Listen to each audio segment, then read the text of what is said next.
For today's cup of coffee, we're going to do something a little different and give my brain a break from going down these perpetual rabbit holes of dark shit. Well, sometimes it does. It takes a toll on you. Mm-hmm. And so that's when it's like, do something else for a day or two, because I started this morning again, researching again. And, I usually have, I can't tell you how many tabs open at a time.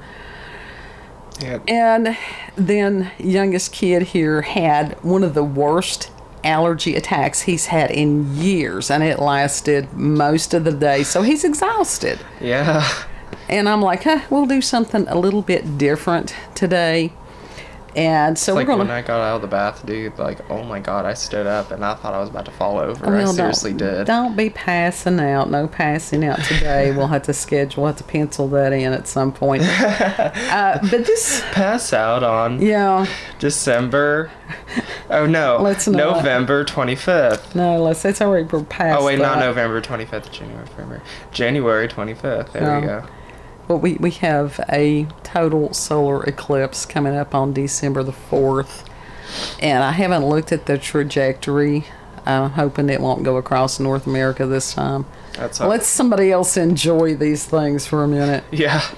But anyhow, what we're going to be discussing today has nothing to do with some of the things that we normally talk about, and yet it does. It all ties in together. And this is from Mysterious Universe. And this is Paul Seaburn is the author. And what was weird, because when I pulled this up, it's November the 29th here in America. Mm-hmm. And he had dated it November the 30th.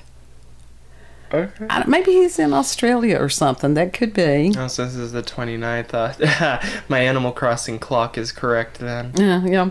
And the title of this is Ayahuasca Placebo Gives the Same Psychological Benefits at Ritualistic Ceremony. So, and this ties in very much with spirituality for a lot of people. Yeah.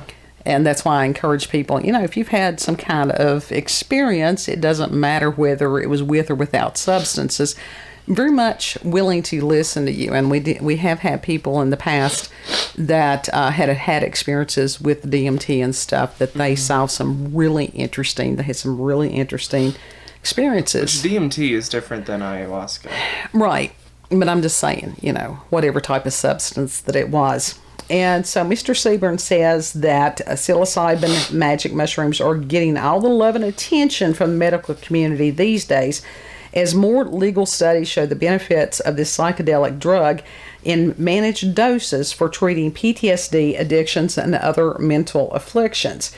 As it becomes more legal and acceptable, the former ritualistic aspects of obtaining and using psilocybin are diminished, just as once communal sharing of smoked marijuana is replaced by legal pills, gummies, infused food, and other forms that are more often consumed when alone.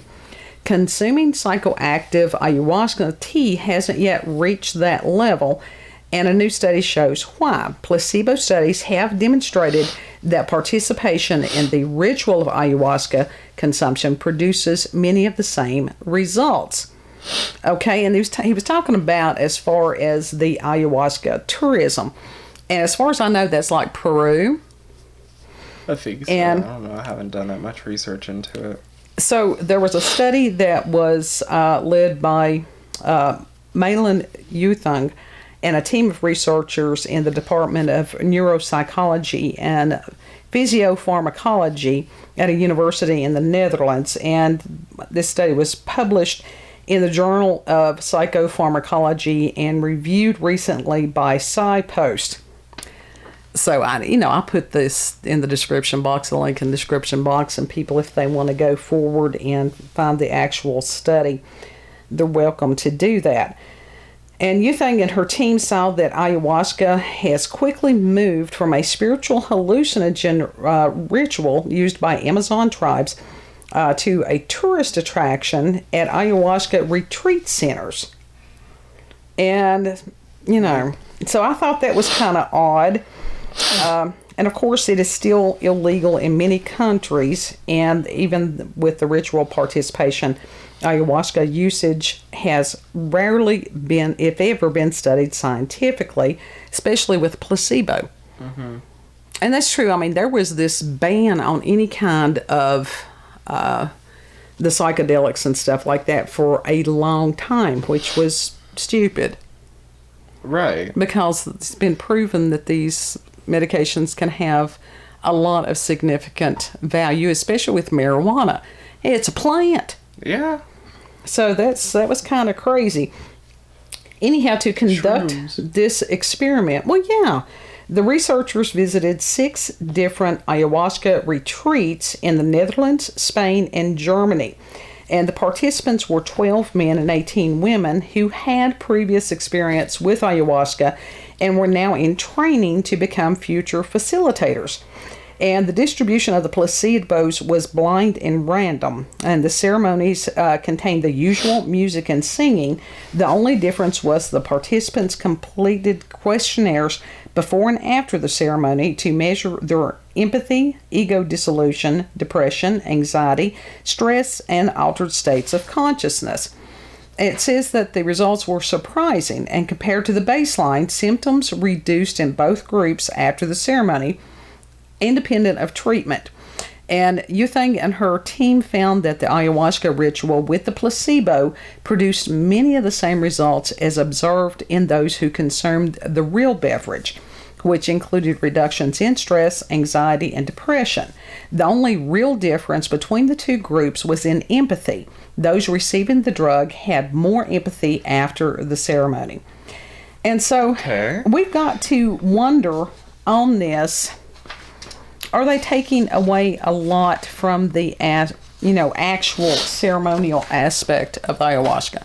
Possibly. With that, that's English.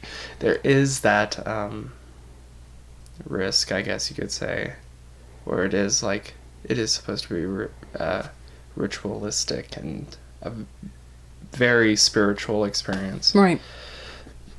I mean, and for some, it's just a gimmick. Right. It's not supposed to be some kind of recreational. It's late in the evening. It's not supposed to be a recreational something that you just do on a lark. Well, that was like that dude that I was telling you about that went to one of those things. Sorry, my nose is running. Yeah, the allergies, they're still going on. He was there to have like a spiritual experience and such like that, and due to his past usage, nothing happened. Right, not usage of the ayahuasca, but because of other drugs and such, and alcohol and such like that. So, I think that's more than seeking spiritual experiences. I think dude must have had some other kind of issue that was going on there. He was there just to.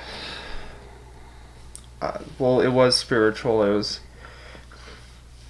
He heard like stories and such of all these people having these amazing experiences and such, and learning important lessons. And for him, he didn't get anything from it. It was just like, oh well, this was a waste of money.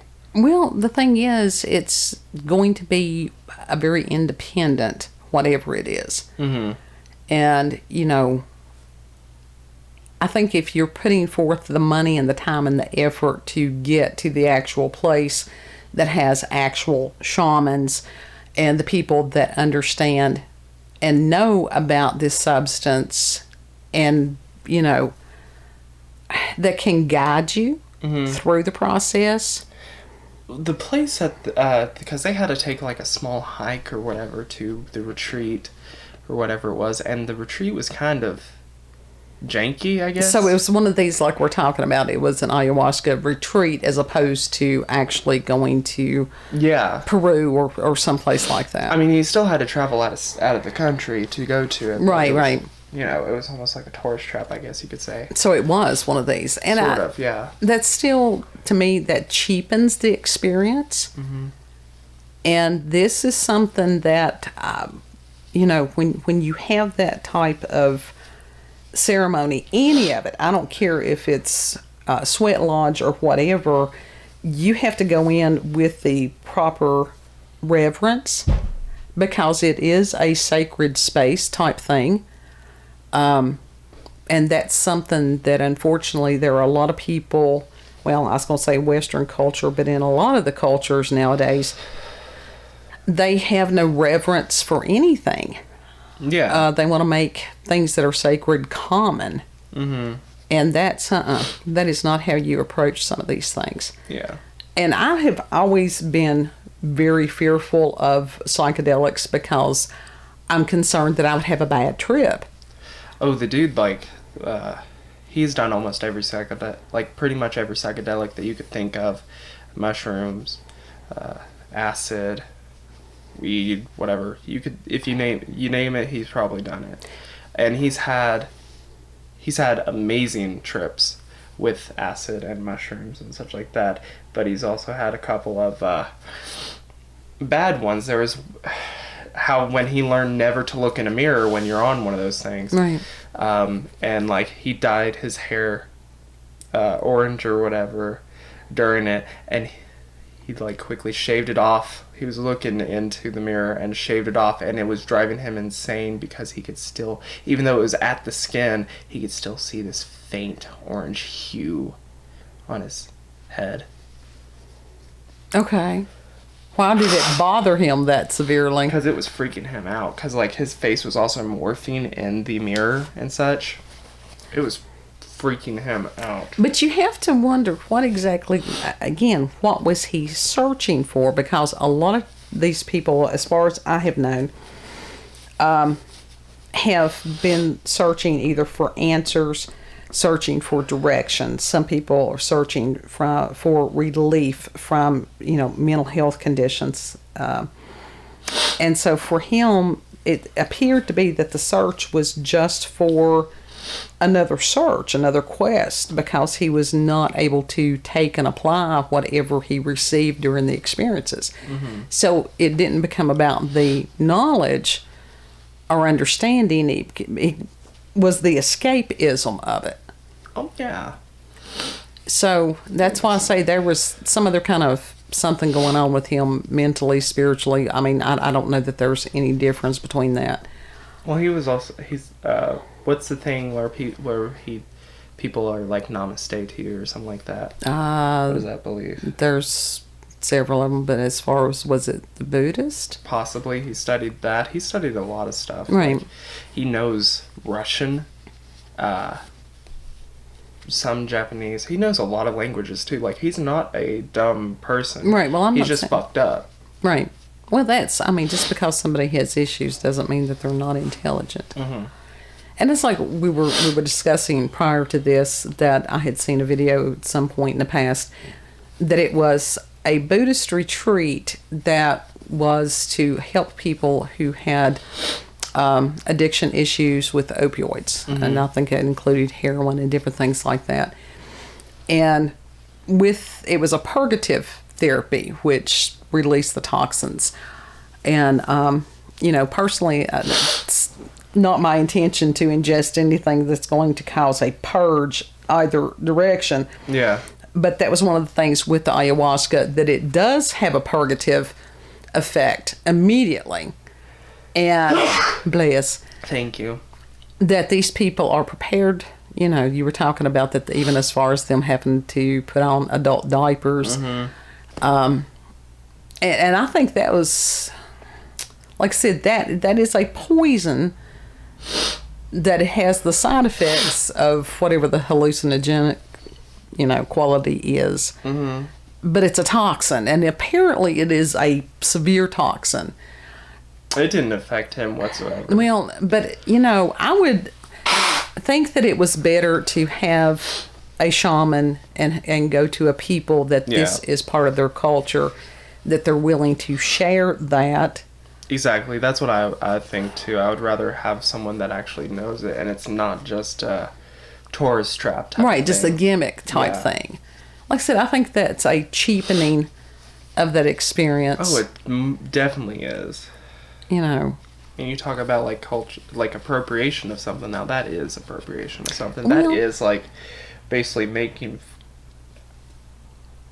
making a spectacle of it, basically, rather than giving it the respect that it deserves. I think that it's potentially dangerous also. Oh, yeah. Because if that stuff is not mixed properly, it can kill you. Yeah. But of course, it's true of a lot of these things. But that's why it's always done by... It should be always done by a professional shaman or whatever like that. Because they know how to mix it. Sure. I mean, it's been taught to them for thousands of years. Mm-hmm. So... I don't know. And as far as placebo effect, I've heard that with a lot of things, even as far as just regular pharmaceuticals, that there is the placebo effect. There's also the nocebo effect. Are you familiar with that? No. That means that if you believe something is not going to help, it will not help. Yeah. So how much of the things that we take on a regular basis, whether it's a headache relief or a cold relief or something like that, how much is it the actual chemical process and how much is it our belief that the chemical process is going to work? I don't know. I'm having to shove tissue up my nose to keep God love him. God love him. This is honestly the worst allergy attack he's had in years. Mm-hmm. Not sure exactly what triggered it, but... I don't know. It was as soon as I walked in Nana's, too. Well, who knows? It could have been the baby kitties or something. I think it was the litter box. It could have been. But anyhow, it was something different to ponder. Gave my brain a break. Gave kids' brain a break. I wish I gave my nose a break because I feel it's chapped. I don't think placebo effect is going to work on his allergies tonight. No.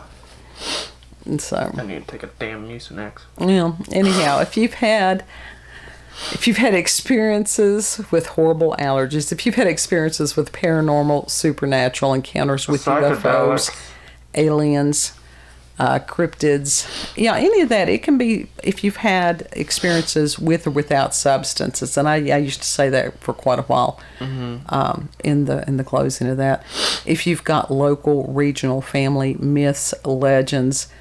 If you would like to discuss whether, the ayahuasca and stuff should remain a sacred ceremony or become a tourist trap. I think it should remain a sacred thing. Anything like that. I do think it should I think it should too. I think it should too. And I just, I understand that there are a lot of people seeking answers these days. Mm-hmm. But that just because you put a substance in your body does not mean that you're going to receive answers. Yeah. You can have spiritual experiences without having to put substances into yourself. Right, yeah. But a lot of people are not wanting to put the work in on that. Nope. So you can send us an email, cupofcoffeewithscream@gmail.com. And you all have a beautiful day. Thank you for spending time with us. Thank you for having coffee with us. And I'm going to get Kid some tea or something like that. Don't forget to like, share, comment, and subscribe. And we'll see you on the next cup. Tell us what you think of this little dude that accompanied us today. Yeah, that is one of youngest Kid's sculptures. And that is little surfer dude. We used him as ayahuasca dude today. Yeah. So, anyhow. I need to get out of here. I need to blow my nose badly. You all have a beautiful, blessed day. We'll see you on the next cup. Bye. Subscribe.